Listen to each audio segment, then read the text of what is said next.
नमस्कार, आप देख रहे हैं खबर समय पर। इस वक्त की सबसे बड़ी जानकारी ये है कि आसी राजा को और उसके साथी को सोनू ठाकुर को जेल भेज दिया गया है। आपको बता दें कि 24 घंटे की जो पुलिस को अदालत की तरफ से कि इन दो आरोपियों को 24 घंटे के लिए पुलिस रिमांड पर भेजा जाए और उनसे जो पुलिस पूछताछ करना चाहती है वो पूछताछ कर सकती है। अब आपको बता दें कि इस केस में नया मोड़ आ गया है और वो नया मोड़ ये है कि इन दोनों आरोपियों को जेल भेज दिया गया है।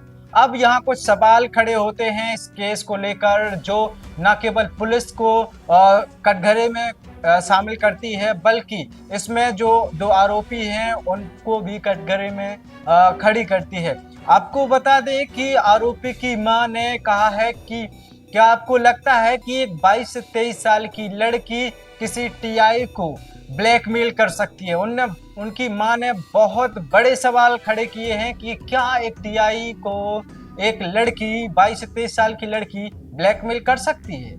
उन्होंने बहुत सारे सवाल खड़े किए हैं, साथ ही साथ में उनके वकील ने सवाल खड़े किए हैं कि जो टीआई थे वो एक रंगीन मिजाज के एक व्यक्ति थे, जिन्होंने अपने इन सभी शौक को पूरा करने के लिए आसी राजा का उपयोग किया है।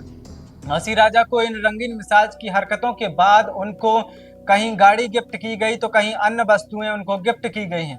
आपको बता दें कि पुलिस पर सवाल ये खड़े होते हैं, क्या पुलिस जो दूसरों को न्याय देने का काम करती है वो पुलिस कैसे ब्लैकमेल हो सकती है?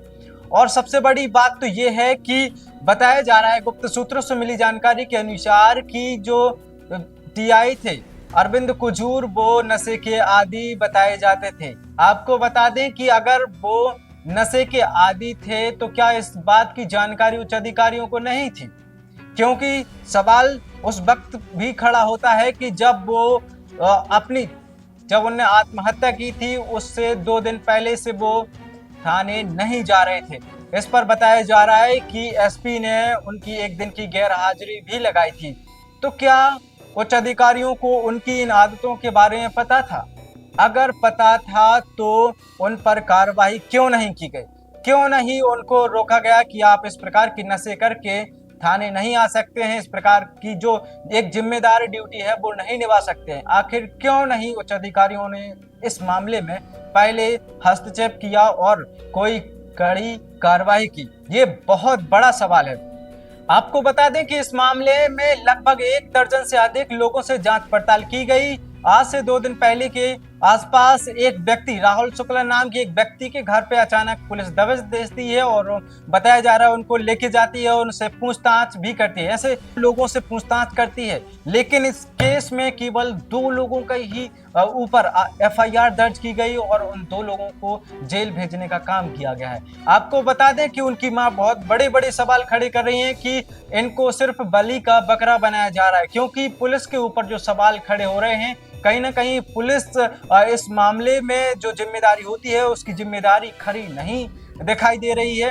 पुलिस की बहुत बड़ी गलती उनकी मां बता रही हैं और कह रही हैं कि इसमें पुलिस अपने आप को बचाने के लिए उनकी बेटी आसी राजा और सोनू ठाकुर को बलि का बकरा बनाया जा रहा है और उनके ऊपर अप्रत्याशित आरोप गढ़ के उनको जेल भेजने का काम किया जा रहा है। आपको बता दें कि स्वयं ऐसे ही कुछ सवाल खड़े किए हैं आसी राजा के वकील ने।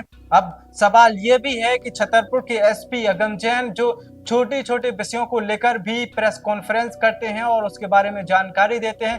आपको बता दें कि पिछली प्रेस कॉन्फ्रेंस उनकी चोरी के बारे में थी, जिसमें उन्होंने ये उजागर किया था कि बहुत सी जगह पे चोरियां हुई हैं छोटी बड़ी। उन चोरियों में सोना चांदी जो लूटपाट हुई है उनका उजागर किया था। उन्होंने कहा था कि हमने आरोपियों को पकड़ा है, उनसे वस्तुएं बरामद की हैं।